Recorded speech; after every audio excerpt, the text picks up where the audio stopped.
Walang nakakita sa pagdating nito. Hindi Wall Street, hindi Toyota. Kahit na ang sariling mga inhinyero ni Tesla ay hindi handa sa kung gaano kabilis ito kikilos, ibinabalang ni Elon Musk ang isang bomba na mayroong buong mundo ng EV sa libreng pagkahulog. Isang tunay, gumaganang solid-state na baterya. Sa 1,000 milya ng saklaw, at full charge sa loob lang ng 5 minuto, walang lithium bottleneck, walang mga dependency ng cobalt, walang kompromiso. Ito hindi isang lab demo. Ito ay lumiligid na sa mga linya ng piloto ng Tesla sa Giga, Nevada. At dumiretso ito para sa full-scale na produksyon. Simula sa isang compact na Tesla na wala pang $30,000 na maaaring mabenta sa bawat iba pang EV na nagawa. Panasonic scrambling, Ford stalling. Ang mga legacy na automaker ay nawalan lang ng 46 billion sa market value sa loob ng 3 araw. At mga startup ng baterya, naiwan sa alikabok. Dahil ito ay hindi lamang tungkol sa saklaw, it ay tungkol sa control, infrastruktura, bilis, affordability, at kalayaan mula sa lithium chaos. Hindi lang binago ni Elon Musk ang kotse, maaaring isinulat niyang muli ang mga panuntunan para sa lahat ng pinapagana ng baterya, mga sasakyan, mga eroplano, mga tahanan, mga grid, mga satellite. Lahat ng ito, ang solid state ay dapat na ilang dekada pa. Ngunit ginawa itong totoo ni Tesla, ngayon, sa sukat. At sa pagkakataong giyadong ito, hindi lang ito isang hakbang pasulong, ito ay isang lukso na hindi kayang balewalain ng sinuman. Kung handa ka nang makita kung ano ang ibig sabihin nito para sa hinaharap ng enerhiya, basagin ang like button na iyon, mag-subscribe para sa higit pang mga tagumpay, at mag-drop ng komento sa ibaba. Ito na ba ang sandaling tunay na iniwan ni Tesla ang lahat? 4 na taon. Ang mundo ng baterya ay natigil sa isang bilangguan ng lithium. Alam ng lahat na makapangyarihan ang mga selula ng lithium-ion. Ngunit alam din ng lahat na dumating sila na may mga malupit na kompromiso. Mga nasusunog na electrolyte, limitadong saklaw, mabagal na pag-charge, at isang panganib sa sunog. Ang malaking tanong, sino ang unang makakalaya? Paano natapos? Sa labas ng asul. Binaligtad ni Tesla ang script ng buo. Walang marangya unveilings. Walang viral social media countdowns.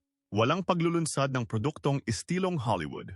Sa halip, sa likod ng mga nakalock na pinto at sinumpaang lihim, ibinagsak ni Tesla ang ina ng lahat ng bomba. Sa isang hush-hush investor event, malapit sa media at pampublikong mata, si Elon Musk at ang kanyang team ay tahimik na kinumpirma kung ano ang pinangahas lang ibulong ng mga tagaloob ng industriya. Hindi lang dumarating ang mga solid-state na baterya, nandito na sila. Pinag-uusapan natin ang tungkol sa mga cell ng baterya na mahigpit na nasubok sa loob ng Tesla Labs sa loob ng mahigit 18 buwan. Pagpapagana ng mga prototype pack na may mga antas ng pagganap na dating itinuturing na science fiction. Ang headline ay seismic. 1,000 milya sa isang single. Hindi isang best case na scenario. Hindi isang theoretical na target. Ngunit isang na-verify na milestone. At kunin mo ito. Ang mga bateryang ito ay maring mag-recharge ng wala pang 5 minuto. Tama yan, ang parehong teknolohiya ng baterya na magbibigay daan sa iyong magmaneho sa coast-to-coast sa isang solong. Fill-up ay magre-recharge din ng mas mabilis kaysa sa kinakailangan upang magtimpla ng isang tasa ng kape. Hindi nagsiwalat si Tesla ng bagong kotse sa araw na iyon, ngunit hindi iyon mahalaga. Nagpakita sila ng isang bagay na mas makapangyarihan. Isang gumaganang cell ng baterya na tahimik na pumawi sa bawat limitasyong pumipigil sa mga dekuryenteng sasakyan ngayon. Tinawag ito ni Elon Musk na huling piraso ng EV puzzle at sa pamamagitan lamang ng mga salitang iyon, binago niya ang buong landscape ng electric vehicle sa magdamag. Nag-scramble ang media. Sinusubukang i-decipher ang isang leaked slide na may pamagat na matapang, Beyond Lithium, dahil ito mismo ang ibig sabihin nito. Ang manehon sa lithium-ion. Nagpapagana sa bawat telepono, laptop, at EV sa nakalipas na 2 dekada ay magtatapos na. Isinulat muli ni Tesla ang blueprint ng baterya at walang magiging pareho. Kaya bakit napakalaki ng tagumpay na ito? Una, tinanggal ni Tesla ang mga mapanganib na likidong electrolyte na naging takong ng Achilles ng mga baterya ng lithium-ion. Sa halip na isang nasusunog, pabago-bago ng isip na likido, ang bagong baterya ay gumagamit ng solidong ceramic polymer na matimpla na matatag, ligtas, at malakas. Halos dumoble ang densidad ng enerhiya, tumalon mula sa humigit kumulang 250 kg sa pinakamahuhusay na mga cell ngayon hanggang sa kamanghamanghang 450 kg. Isipin na pinipiga ang 2 beses ang kapangyarihan sa parehong laki ng baterya at may mas kaunting timbang. Na nangangahulugan ito ng mas magaan na sasakyan, mas mahabang hanay, at mas mahusay na performance. Ang mga bagong cell ng baterya ng Tesla ay 30% na mas magaan at 15% na mas maliit kaysa sa kasalukuyang modelong YS2170 na mga cell. Ngunit hindi lamang ito tungkol sa paglalagay ng mas maraming kapangyarihan sa mas kaunting espasyo. Ang solid-state na baterya ay mas matigas din sa istruktura na ginagawang bahagi ng frame ng kotse ang battery pack, na nagpapahusay sa higpit at kaligtasan. Sa loob ng mga cell na ito, naghihintay ang isang lihim na sandata, isang graphene-enhanced anode na halos ganap na nag-aalis ng dendrite formation. Ang microscopic, parang karayom na paglaki na nagdudulot ng pagkasira ng baterya at pagkasunog sa mga traditional na lithium-ion pack. Ang panloob na pagsubok ng Tesla ay nagtulak sa mga cell na ito sa higit sa 2500 full charge-discharge cycle na may mas mababa sa 8% na pagkasira. Isang hindi kapanipaniwalang habang buhay na maaring isalin sa mahigit 1 milyong milya ng pagmamaneho ng walang malubhang pagbaba sa kapasidad. At meron pa, ang solid-state na disenyo ay tumatakbo ng cool, talagang cool, kahit na sa ilalim ng matinding pag-charge at pag-discharge na pumipigil sa mapanganib na thermal runaway na maaring gawing mga panganib sa sunog ang mga baterya. Ang revolution ay hindi humihinto sa cell ng baterya. Inayos din ni Tesla ang pagsingil sa infrastruktura mula sa simula. Ipinakilala ang Gen 5 Supercharger, isang hayop na may kakayahang mag-pump ng nakakatuwang 2 megawatts ng kapangyarihan sa pamamagitan ng isang liquid-cooled na cable system. Hindi lang yan fast charging. Iyan ay hilaw, pang-industriya grade na paglipat ng enerhiya. Gamit ang teknolohiyang ito, maaaring magsaksak ang mga may-ari ng Tesla at ganap na ma-charge sa loob ng wala pang 5 minuto. Wala nang 15 o 20 minutong hinto. Ito ay isang mabilis na kidlat na turnaround na ginagawang mas maginhawa ang mga EV gaya ng mga gasolinahan. Kung hindi man, ang catch, ang power grid ay hindi pa handang ihatid ang mga astronomical na spike ng enerhiya sa bawat charging station. Ngunit ang solusyon ni Tesla ay henyo. Ang bawat Gen 5 Supercharger ay ipapares sa on-site na mga megapack. Napakalaking nakatigil na mga sistema ng baterya na dahan-dahang nagre-recharge mula sa grid. Pagkatapos ay naglalabas ng nakaimbak na enerhiya sa napakalaking pagsabog kapag kailangan ito ng kotse. Nangangahulugan ito na walang strain sa mga local na utility, walang blackout, at bilis ng pag-charge na higit pa sa anupamang bagay sa mundo. Ang Tesla ay hindi lamang nanggunguna sa mga baterya. Muli nilang isinusulat ang buong charging ecosystem para i-unlock ang buong potensyal ng kanilang bagong teknolohiya. Ang kaligtasan, isang kritikal na kadahilanan sa teknolohiya ng baterya, ay nabago rin. Ang mga solid-state na cell ay hindi lamang mas mahusay na gumaganap. Ang mga ito ay malayong mas ligtas kaysa sa anumang nasa merkado ngayon. Nakatiis ang mga ito sa matinding pagbabago ng temperatura mula -30 degrees Celsius hanggang 90 degrees Celsius ng walang pamamaga, pagtulo o pagkabigo. Ang mga pagsubok sa pagbubutas na magdudulot ng pag-apoy o pagsabog ng traditional na mga lithium-ion pack ay iniwang ganap na buo ang mga solidong baterya na ito. Kinuha ito ni Tesla ng higit pa ang mga pack ng baterya na prototype sa pagsubok sa pag-crash sa loob ng binagong chassis ng Model 3 na sumusunod sa mga protocol ng NHTSA. Ang mga resulta, 92% na mas kaunting pagpapalaganap ng init sa panahon ng simulate na apoy kumpara sa mga lithium-ion pack. Ang solid-state na baterya ay kumikilos na halos parang isang shield sa loob ng kotse, isang load-bearing element na nagpapabuti sa integridad ng istruktura ng sasakyan. na nagdaragdag ng bagong layer ng kaligtasan sa pagbangga. Ito ay hindi na lamang isang mapagkukunan ng enerhiya. Isa itong kuta na hindi malalampasan. Ginawa ng Tesla ang kaligtasan ng baterya sa paraang muling tutukuyin ang mga pamantayan ng mga dekuryenteng sasakyan at posibleng lahat ng teknolohiyang pinapagana ng baterya sa hinaharap. Ito ay hindi lamang hype o haka-haka. Ang tahimik na revolution ng Tesla sa loob ng mga laboratorio ng baterya nito ay naglatag ng batayan para sa isang pag-alsa ng industriya na lalabas sa mga automaker, tagapagbigay ng enerhiya at mga supplier ng hilaw na materyales na angangako ang solid-state na pambihirang tagumpay ng baterya na mapupuksa ang pagkabalisa sa hanay, puksain ang mahabang oras ng pag-charge at maghatid ng mga antas ng kaligtasan na dati nang inakala na imposible. Ito ang kapangyarihang magmaneho ng 1,000 milya, mag-recharge sa loob ng 5 minuto, at gawin ang lahat habang nakasakay sa isang battery pack na mas mababa ang timbang, mas tumatagal, at hindi nasusunog. Hindi lang nag-anunsyo si Tesla ng bagong baterya, nagpahayag sila ng bagong panahon. At kung akala mo malapit na ang karera ng dekuryenteng sasakyan noon, isipin muli, sa sandaling naging publiko ang solid-state na baterya ng Tesla, kahit pabulong lang, naging shockwave ang ripple effect. Sa likod ng mga eksena, napunta sa panic mode ang buong kumpanya. Sa Panasonic, tumunog ang mga alarm bell, ngunit hindi dahil sa takot. Nasa loob na sila ng bagyo.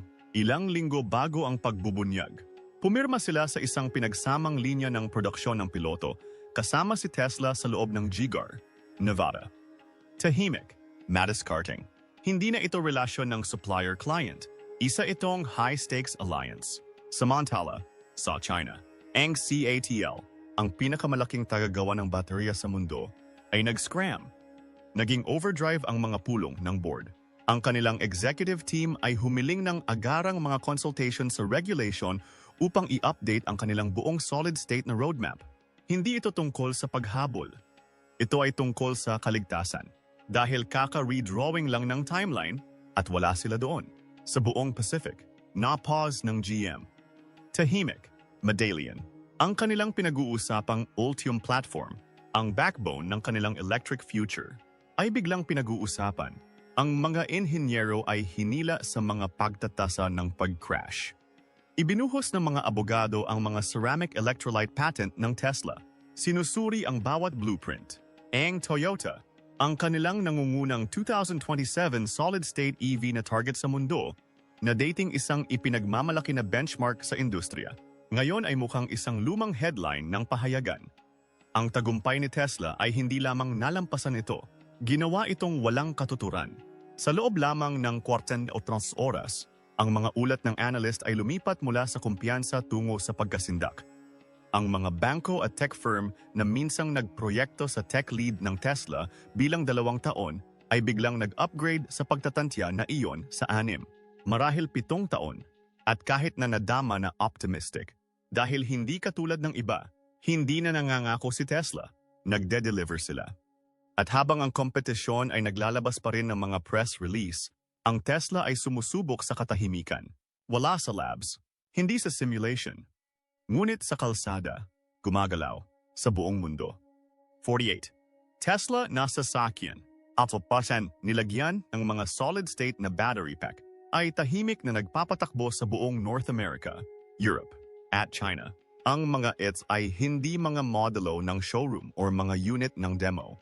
Ang mga ito ay bahagi ng isang stealth data gathering fleet na may balabal taos ilalim o mga commercial na NDA. Timeout na naka-camouflage upang magmukhang pang-araw-araw na Tesla. Diyo't sa ilalim ng talukbong, ang kasaysayan ay isinusulat. Ang mga sasakyang ito ay hindi lamang proving range. Marasit ay nagpapatunay ng ultibay. Pagganap sa ilalim ng matinding klima at mabilis na pagsingil ng stress. Ang mga inhinyero ay nanonood ng mga degradation curve. Sinusuri ang pagpapanatili ng cycle at nagre-record ng pag-uugali sa malamig na panahon sa mga lugar kung saan ang mga lithium cell ay karaniwang naliligaw. At edi may magang resulta, nagwawasak. Sa karaniwan, ang mga pansubok na sasakyan ay naglalog ng 965 milya bawat charge sa real world. Mixed condition na pagmamaneho. nang walang kahit isang hinto sa isang charging station. At si Tesla ay hindi nakaupo sa data. Naka-schedule na sila ng pampublikong pagpapalabas para sa Q1 sa susunod na taon. Kung ang mga na-publish na numero ay malapit na sa mga panloob na sukatan, hindi lang ito magiging balita. Ito ay isang pagtutuos. Dahil ang real-world validation ay ang linyang hindi nalampasan ng kakumpetensya. Naglakad lang si Tesla sa ibabaw nito. Ngunit ang kwentong ito ay hindi nagtatapos sa mga kotse. Dahil hindi ginawa ni Elon Musk ang Tesla para gumawa ng mga dekuryenteng sasakyan. Binuo niya ito upang muling tukuyin ang enerhiya mismo. At ngayon, lumalawak ang pangakong iyon. Lampas sa mga gulong, lampas sa mga highway, diretso sa grid. Simula 2026, sisimula ng Tesla ang pagsasama ng mga solid-state na cell sa mga Powerwall at Megapack nito. Ang resulta? Ang mga sistema ng pag-iimbak ng enerhiya na mas magaan, mas malamig, at ganap na nasasalansan, na binabawasan ang mga gastos sa pag-install ng 18% at nadodoble ang tagal ng pagpapatakbo. Nangangahulugan ito na ang mga tahanan na minsang nag-imbak ng solar power sa isang araw ay maaari nan gayong mag-imbaknate halos 2 buong araw nang hindi nangangailangan ng napakalaking infrastruktura o mamahaling mga add-on. At sa pinakamalayong lugar sa Earth, nayon sa Alaska, mga outpost sa Australia, mga isla na nadiskonekta mula sa mga traditional na grids, ang mga bagong unit ng baterya ng Tesla ay magpapagana sa mga off-grid na pilot na umaasa ng 100% sa renewable energy, na may mga solid-state pack na nagre-recharge ng wala pang 2 oras mula sa direktang solar input. Hindi ito theoretical. Nagsimula na ang construction. Mga ito ay hindi lamang mga pag-upgrade sa bahay. Ang mga ito ay mga sistema ng pagpapalaya ng enerhiya para sa gilid ng civilization. At also ito ay binuo gamit ang parehong platform ng baterya na nagpapagana sa susunod na generation ng mga sasakyan. Energy Division at Automotive Division ng Tesla ngayon ay tumatakbo sa parehong gasolina. At narito ang bahagi na magpapadala ng mga shockwaves sa mga pandaigdigang merkado. Ang bagong bateryang ito ay hindi lamang gumagana ng mas mahusay. Ito ay binuo ng mas matalino. Ang supply chain para sa solid-state tech ng Tesla ay parang walang nakita sa mundo. Ang battery ay hindi gumagamit ng cobalt, walang nickel, at mas mababa sa 5% lithium sa pamamagitan ng masa. Iyon lamang ang nag-aalis ng geopolitical powder keg sa paligid ng mga dependency sa pagmimina at kalakalan. Ang ceramic electrolyte, na ginawa mula sa isang lithium phosphate oxide na timpla, ay hindi lamang hindi nakakalason at hindi gumagalaw. Ngunit nasusukat din sa loob ng mga kasalukuyang gigafactory na linya ng production ng Tesla. Hindi na kailangang muling likhain ang makinarya. I-update lamang ang mga input. At ang mga input na iyon, galing sila sa home turf. Sa karamihan ng mga materyales na nagmula sa North America, matagumpay na nalampasan ni Tesla ang mga critical na mineral choke points na sumakit sa iba pang mga automaker. Wala nang naghihintay sa cobalt mula sa Congo. Wala nang nickel mula sa Indonesia. Wala nang rare earth drama mula sa ibang bansa. Upang higpitan pa ang loop, nagtayo si Tesla ng isang bagong pasilidad sa pagmamanupaktura ng anode sa Texas, na pinuputol ang mga gastos sa pagpapadala ng higit sa 40% at binabawasan ang mga pagkaantala mula sa mga pandaigdigang bottleneck ng kargamento. Ito ay patayong pagsasama sa mga steroid. Ito ay hindi lamang mga baterya na gawa sa Amerika. Ito ay buong ekosistema ng baterya, ocean na lumago mula sa simula sa domestic na lupa. Pagsapit ng 2027, nilalayo ni Tesla na makagawa ng 80% ng solid-state na mga bahagi ng baterya na ganap na nasa loob, na lumilikha ng tinatawag na ng mga analyst na pinaka-secure at scalable na platform ng enerhiya sa Western world. Then may matupad ang layuning iyon, hindi lang magiging kumpanya ng kotse si Tesla, ito ay magiging isang sovereign energy power. Ngunit ang pangitain ay walang kahulugan ng walang pagpapatupad. At habang ang mga kritiko ay gumagawa pa rin ng mga puting papel, itinutulak na ni Tesla ang mga electron sa pamamagitan ng mga ceramic cell sa sukat. Habang hinahabol pa ang mundo, nagrampa na si Tesla. Dalawang linya ng pilot na solid state ang tahimik na nag-live sa loob ng Giga Nevada. Ganap na gumagana. Nakakagulat na mahusay. Ang paunang kapasidad ng production? 250,000 pack taon-taon. Hindi mga prototype, hindi mga concept cell, mga totoong pakete. Handa nang mai-install. At narito ang twist. Ang panloob na rate ng ani ng Tesla sa mga susunod na gen na mga cell ay umabot sa 91%. Hindi yan lab grade. Production grade na. Wala pang nakakakuha ng 70%. Pagkatapos ay dumating ang automation. Full-scale robotic handling ng ceramic electrolyte sheets. Zero moisture contamination. Mga selyadong linya na tumatakbo sa mga loop ng feedback na sinusubaybayan ng AI. Ang resulta? Ang mga gastos sa paggawa ay binawasan ng 60% bawat pakete. Naalis ang pagkakamali ng tao. Nadoble ang bilis. Ito ay hindi lamang pagmamanupaktura. It's way surgical precision about industriyang sukat. At ito ay Nevada lamang. Next stop? Giga Mexico. Isinasagawa pa rin. Ngunit muling idinisenyo mula sa simula para sa solid state only na pagmamanupaktura. Walang hybrid na linya. Walang mga legacy na istasyon ng lithium-ion.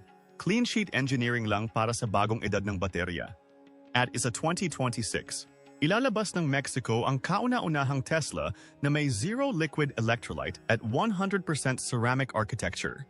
Hindi na theoretical ang sasakyan na iyon. May pangalan ito. Codenamed Model Q.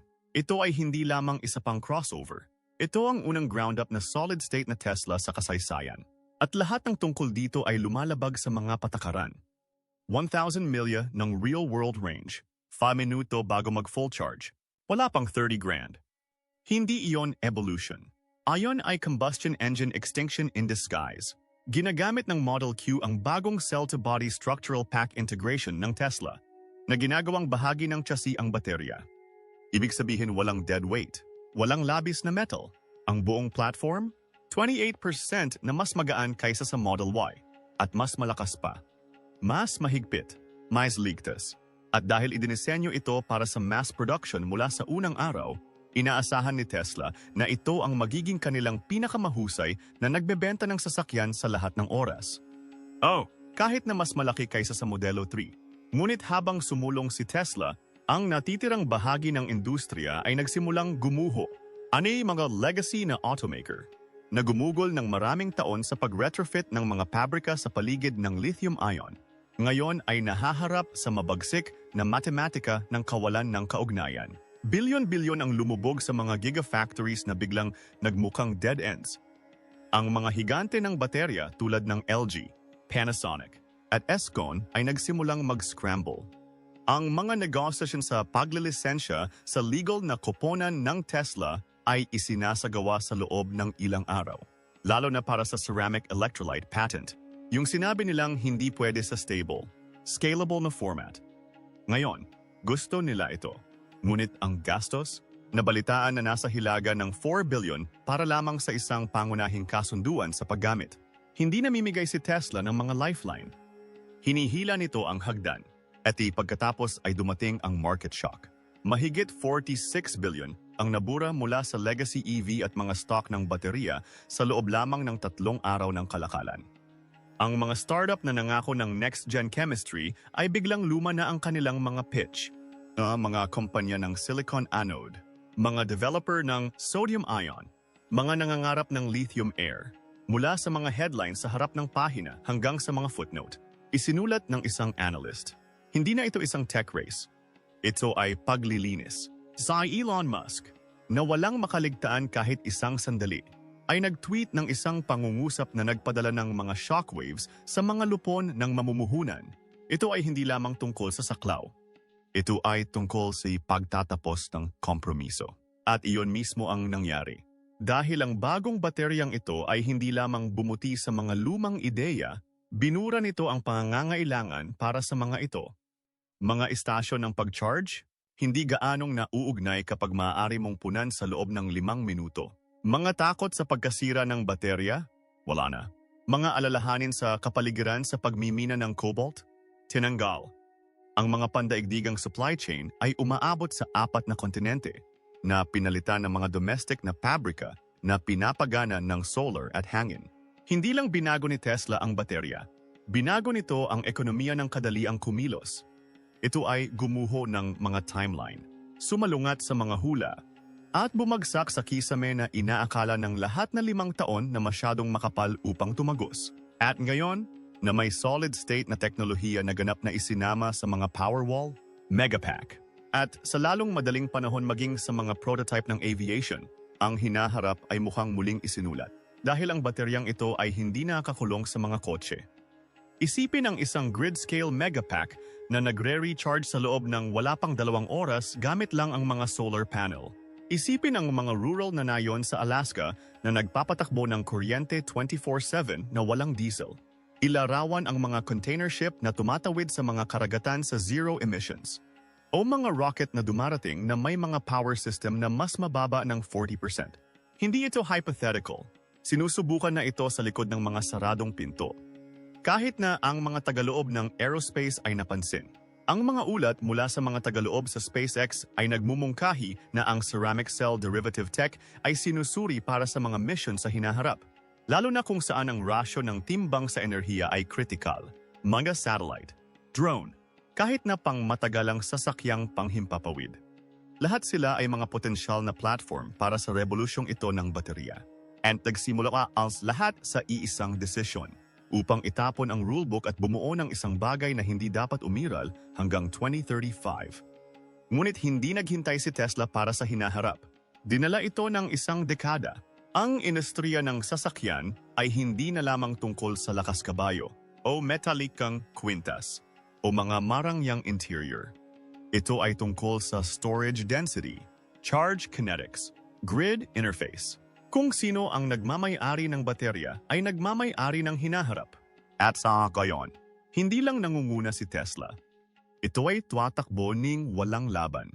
Tapos na ang panahon ng lithium. Yung edad ng solid state ay nagsimula na. At gaya ng dati, hindi sinunod ni Elon Musk ang uso. Pinalitan niya ang playbook. Kaya't kung hindi ka rin makapagsalita, pindutin ang button na iyon para matulungan itong maabot ang mas maraming tao. Mag-subscribe upang manatiling nangunguna sa susunod na malaking shockwave. At mag-drop ng komento dahil ang susunod na anunsyo ng Tesla ay maaring magmukhang maliit ang isang ito.